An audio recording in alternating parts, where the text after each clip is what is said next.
Bonjour messieurs, bonjour mesdames, bonjour chers internautes. Je reviens vers vous aujourd'hui, c'est votre Martin Mwamba de l'espace en tendance. Aujourd'hui, nous allons parler de la justice. Une justice qui me semble partir à contre-courant. Une justice qui semble être l'objet des accords. Un pays où les accords passent même au-dessus de la justice. Est-ce que c'est vrai, la RDC? Est-ce que c'est vraiment vrai que la justice semble passer au-dessus des accords? Les accords semblent passer au-dessus de la justice. C'est le cas que nous allons essayer de réfléchir ensemble aujourd'hui. Nous allons nous poser des questions, nous allons réfléchir sur des questions et c'est en rapport avec les dossiers de M. Caleb Mouton. Qui est M. Caleb Mouton? Pourquoi nous allons parler de lui aujourd'hui? Qu'est-ce qu'il a de particulier qui attire l'attention de... Sans plus tarder, nous allons essayer de décortiquer ensemble ce que c'est la personne, son historique en quelque sorte, ainsi que ce que le monsieur a essayé de pouvoir révéler et relever. Quelle est l'image qu'il a donnée et pourquoi la justice lui poursuit ou ne le poursuit pas. Voilà. Ce sont là les petites questions que nous allons ensemble décortiquer. Monsieur qui est né dans les Katanga. Il est né le 3 mars 1957. Voilà. Il a eu à pouvoir faire ses études, bien entendu, et il s'est intéressé dans le secteur de la sécurité. Déjà, il a essayé de grimper quelques étapes, quelques échelons, quelques niveaux, quelques grades, comme l'on dit. Hein. Et en 1997, il a donc vite s'est rallié avec M. Mouzé Laurent Désiré Kabila l'AFDL.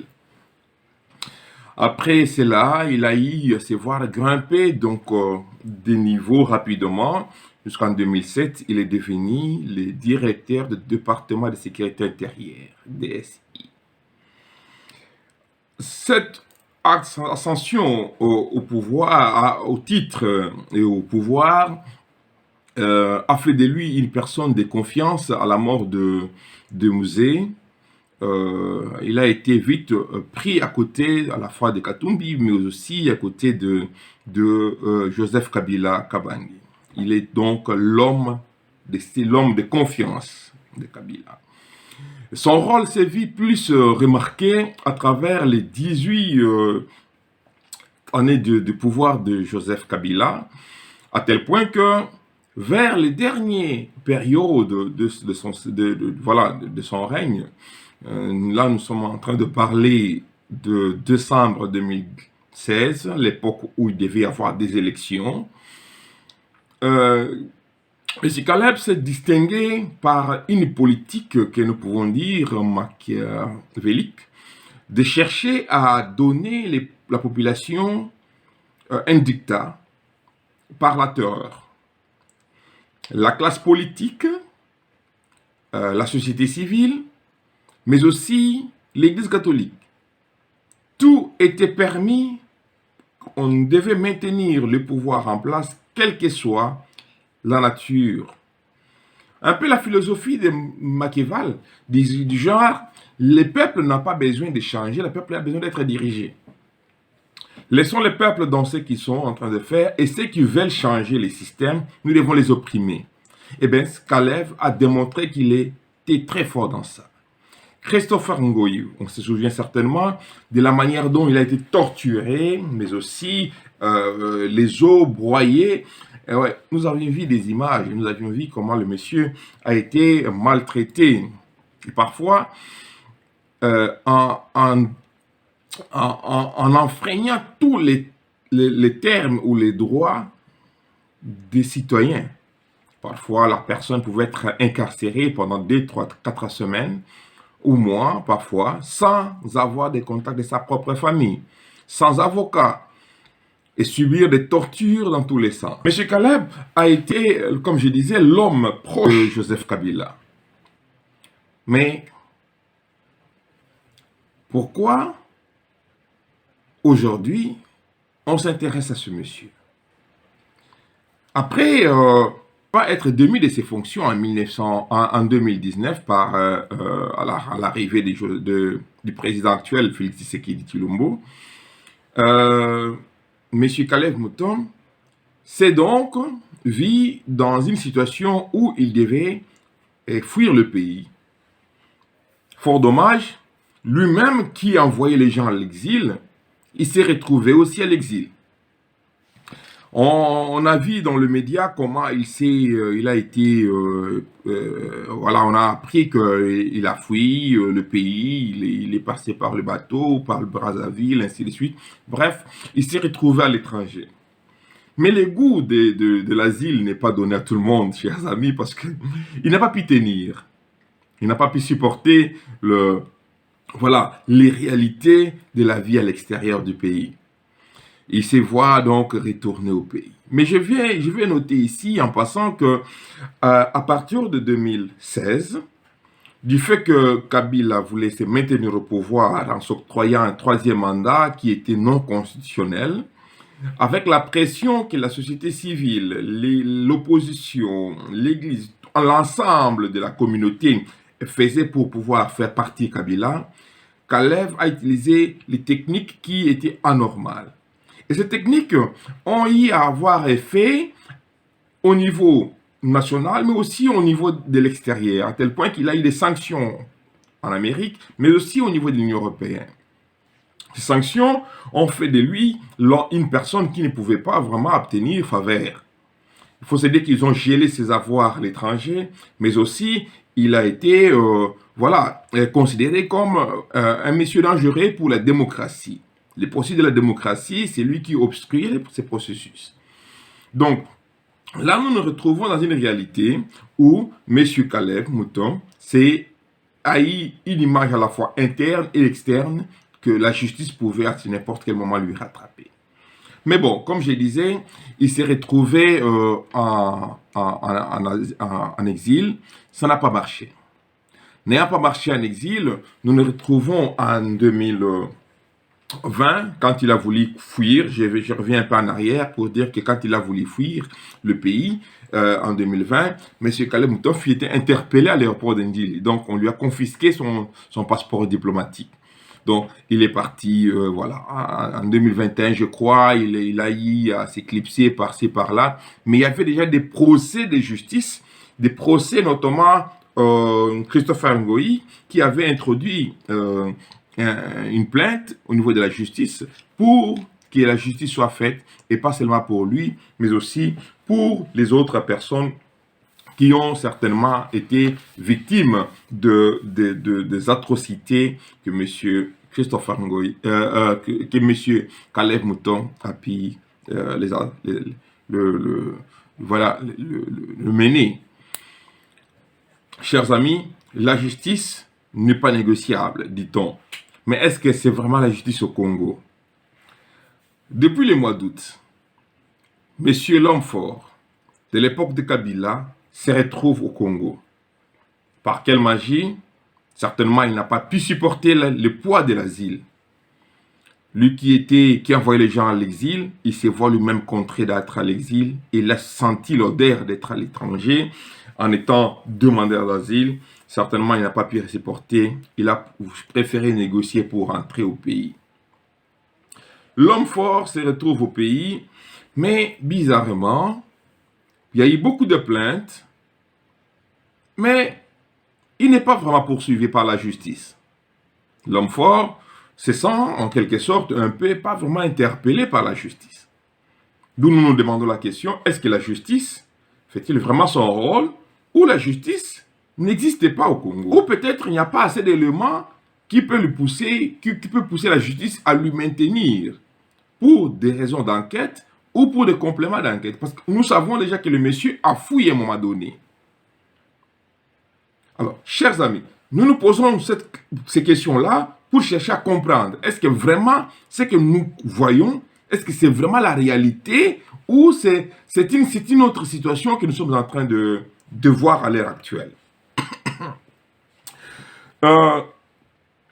Je me pose cette question avec beaucoup d'inquiétude sur l'instrument sur la machine ou l'institution, la justice. Félix Tshisekedi pendant toute la période de campagne, ou même après, il s'est donné comme motivation de maintenir la justice aux mains de son parti, l'UDPS, se disant que voilà, ils peuvent avoir tout, mais la justice va remettre les choses en ordre. Mais notre justice, à l'ère d'aujourd'hui, est-ce que ça garantit vraiment que nous avons de mécanismes réels qui instaurent le fait? Nous sommes en train de partir avec une justice à plusieurs vitesses de croisière. Le cas de Jean-Marc Kabound, nous avons vu comment c'est vite parti et du coup le monsieur il s'est retrouvé en prison à Makala. Caleb Mouton, il a torturé, voire même tué certaines personnes. Bizarrement, il n'est pas inquiété. Nous avons vu le détournement de milliers de millions de dollars du Congo. Hein. Les gens qui ont détourné se sont vus attrapés aujourd'hui, interrogés demain, libérés le lendemain. Y a-t-il des accords? Sont-ils en train de faire des accords en coulisses pour échapper à la justice? À l'heure actuelle, les gens disent oui, nous allons collaborer avec la justice pour que la justice nous donne l'espace, nous laisse nous poursuivre pas. Jusqu'à quel niveau nous pouvons collaborer avec la justice pour que nous ne soyons pas poursuivis? Dans un pays où les accords priment sur la justice, ce pays-là ne marchera pas. Dans un pays où les acteurs politiques qui détiennent le pouvoir, ils n'arrivent pas à pouvoir instaurer la vraie justice, réparer le vrai problème, au nom de la paix, ça ne marchera pas. On ne peut pas parler de la paix sans justice. D'ailleurs, pour revenir un peu dans les contextes philosophiques, n'est-ce pas Platon disait qu'il y a 3 justices? Et ces justices vont de pair avec à la fois la vérité rationnelle, à la fois la beauté, mais aussi à la fois l'émotion. Et parlant de la beauté rationnelle, de la rationalité, il fait allusion au bon sens de tout un chacun pour définir ce qui est vrai et ce qui n'est pas vrai dans la société. Chers amis, comment pouvons-nous comprendre cette situation où une personne qui a torturé des gens, qui a tué des gens, et au nom de la paix, sans pouvoir poursuivre les coupables, sans pouvoir chercher à comprendre réparation au mal qui a été fait, on veut octroyer à cette personne une liberté, la liberté, sous prétexte qu'il peut coopérer avec la justice. Mais non, c'est quelle justice qui est rationnelle à ces points? Et même si nous parlons de la justice sur les plans émotionnels, nous sommes en train de crier nos morts de l'Est. Nous disons il y a plus de 12 millions de morts, 10 millions de morts. Mais ces morts demandent qu'une chose, réparation. Les cris de nos morts, ne pas l'âme, les esprits de nos morts, de tous ces morts-là, ne retrouveront jamais la paix. Si nous n'arrivons pas à faire la paix avec nous-mêmes, et cette paix-là doit passer par la justice, comment on peut concevoir construire une nation si nous sommes dans l'incapacité d'établir une vérité vraie, quelles que soient les accointances, mais une vérité qui est acceptable? Chers amis, nous ne pouvons pas aller dans une logique où nous considérons que la justice doit être négociée à la manière dont ça s'est fait au Congo. Les pauvres victimes resteront des victimes. Vous savez combien de dossiers a été asphyxié par M. Caleb Mouton? Par un coup de fil. On arrête des activistes de l'UDPS, on arrête des activistes de l'UDAO, on arrête des activistes de l'Église catholique, ainsi de suite, ou les jeunes qui cherchent à manifester pour telle ou telle situation. Un coup de fil lanaire intervient et puis voilà, Caleb Mouton donne l'ordre, les dossiers asphyxiés. Il y a eu des morts au Congo. Beaucoup de morts. À Kinshasa, on n'en parle pas. Mais aussi à travers l'étendue nationale. Ça serait alors une façon de dire que ce pays ne nous appartient pas. Ce serait une façon de dire que voilà, ça ne vaut pas la peine que nous cherchions à établir la justice si nous devons accepter les choses comme ça se présente. La collaboration avec la justice n'exclut pas que la justice doit fonctionner. Platon considère que la vraie justice s'est construite sur base des 3 éléments qui s'attachent et qui se détachent. La justice rationnelle. La justice rationnelle, c'est la justice qui doit être établie sur des faits. Et les faits sont-ils là? Est-ce qu'il y a des gens qui peuvent apporter de preuves? Est-ce que les gens peuvent démontrer? Ou peut-être il y a des accords qui ont été signés pour pouvoir étouffer la paix, étouffer la justice. Et si ces accords ont été signés, à qui profite cette situation? À qui profite cette situation? Et même si aujourd'hui, quelqu'un vient et dit, nous explique que voilà, faisons la paix ou négocions la justice, mais la justice ne se négocie pas, chers amis. Vous seriez certainement pas d'accord que l'un de membres de votre famille soit certainement à l'heure actuelle menacé, tué par les services de renseignement et que la personne qui a donné les ordres ne soit pas poursuivie par la justice. C'est aberrant, c'est pas juste. Mais ce Caleb Mouton doit répondre sans ambiguïté à ses responsabilités devant la justice. De la même manière, Jean-Marc Abound répond. Fort dommage à ceux qui ont quitté rapidement la prison, peut-être parce qu'il n'y a pas assez de bâtiments ou peut-être qu'il n'y a pas assez d'endroits pour mettre les prisonniers. Mais il est très important pour tout acteur politique de savoir qu'il devient redevable à la population. Une fois tu finis ton mandat, sache-le bien que la justice sera là. Vous savez, dans des pays développés, il y a des commissions qui appellent même 5 ou 7 ou 10 ans après des politiciens qui ont exercé des pouvoirs pour les soumettre dans certaines commissions afin d'évaluer la manière dont ils ont géré des situations de crise ou des fonds. Pourquoi au Congo on ne peut pas faire ça? Pourquoi nous ne pouvons pas arriver au stade où nous voulons que les choses aillent bien? Nous sommes en train de dire l'état des droits. L'état des droits, ça se définit par la justice. Alors si déjà nous sommes en train de mettre cette justice devant le panier des négociations. Vous savez, chers amis, la plus grande différence entre Félix Tshisekedi et Daniel Mukwege ne réside pas à des grandes choses. Excusez-moi, le médecin Mukwege, il dit que on doit avoir une justice qui doit établir les coupables pour tous les crimes et les violences qui ont été causés au Congo. Et Dr Mukwege, le prix Nobel Mukwege, il insiste que cette justice doit être aussi transfrontalière. On doit mettre une institution, un instrument de justice au Congo qui doit faire appliquer cette justice et s'il faudrait condamner et sanctionner, il faudrait bien le faire, que ce soit des gens qui ont travaillé à l'époque d'avant ou ceux qui sont aujourd'hui ou ceux qui sont dans d'autres pays étrangers. Félix Tshisekedi Tshilombo, il explique que pour des raisons de la paix et pour maintenir la paix, nous devons faire table rase et continuer maintenant parce que nous sommes appelés à cohabiter ensemble. Les deux réflexions ne se diffèrent pas à grand chose.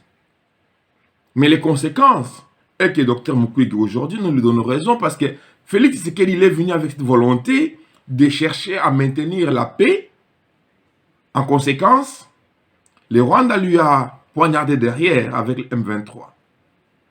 Donc, chers amis, nous devons regarder les choses comme cela se présente. Il est temps, il est grand de ma temps que les responsables des crimes, quel que soit le rang qu'ils occupent, se retrouvent devant l'instrument de la justice et sans accord, car la justice ne peut pas être négociée. On ne négocie pas avec la justice sous cette forme-là. On collabore avec la justice. Et en collaborant avec la justice, on peut peut-être ne pas établir la peine au maximum quand on collabore. Mais l'effet doit être fait et la justice doit être rendue. Monsieur Caleb Mouton, il a certainement été une personne forte à l'époque. Aujourd'hui, il est en train de sillonner un homme libre. Nous avons l'impression que cette inquiétude, cette façon de circuler de M. Caleb Mouton, il arrive au niveau du parquet, il rentre chez lui tranquillement, ça inquiète. Ça inquiète à la fois la justice, ça inquiète les citoyens congolais, ça nous inquiète nous tous. Ça montre qu'il y a deux poids, deux mesures par rapport à notre justice. Nous avions vu la rapidité auquel on avait pris M. Caméré. On lui a mis sous map et il a été conduit à Makala. Et pourtant, c'était juste un détournement intellectuel, dit-on, qui ne s'est jamais vérifié parce qu'à l'heure actuelle, il est considéré comme citoyen libre, lavé avec l'eau de Javel, comme on peut dire, sans tasse, sans tâche. M. Caleb Mouton est-il aussi libre, propre, sans tâche? Et que dira-t-on des autres activistes politiques qui sont à l'heure actuelle? Ou est-ce que l'infraction la plus forte qui demande à ce qu'il y ait vraiment une punition, c'est juste outrage au chef de l'État ou injure publique? Chers amis, réfléchissons. Nous sommes tous là pour apporter un plus, raison pour laquelle je vous demande de vous abonner et n'hésitez pas de liker et de faire des commentaires. N'hésitez pas non plus de revenir sur Sans Tendance, notre petit espace de réflexion pour d'autres sujets d'actualité. Monsieur Caleb Mouton, mérite-t-il d'être libre? Si qu'il est bonnement, à vous de commenter oui ou non. Et monsieur Caleb Mouton, mérite-t-il vraiment qu'il puisse bénéficier d'un accord ou qu'il y ait un accord? S'il y a un accord, n'hésitez pas de nous en faire part. On en fera un sujet de réflexion. Excellente journée là où vous êtes et de bonnes choses dans vos familles. À la prochaine.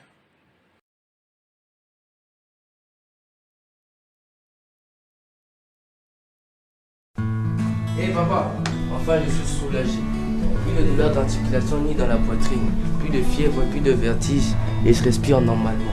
C'est quoi ton secret? Oh mon fils, j'ai beaucoup souffert à cause de ton état de santé inconfortable dû à cette maladie appelée anémie SS. Grâce au centre de recherche scientifique hospitalier NIECA et de son produit BET, ton état de santé s'est amélioré et ton tout dernier examen de l'autre-forêt montrait AA au lieu de SS. BET-SS, c'est un produit rénovateur des cellules sanguines falciformes et très efficace dans les traitements de l'anémie SS. J'ai une santé de fer. Peut-on vraiment guérir de l'anémie SS? Comment attrape-t-on l'anémie SS? Le centre hospitalier de recherche scientifique NIECA, situé sur l'avenue Kisangani numéro 8 dans la commune de Ngaba, référence maison communale de Ngaba, vous attend à bras ouverts et bienvenue à tous pour des solutions efficaces.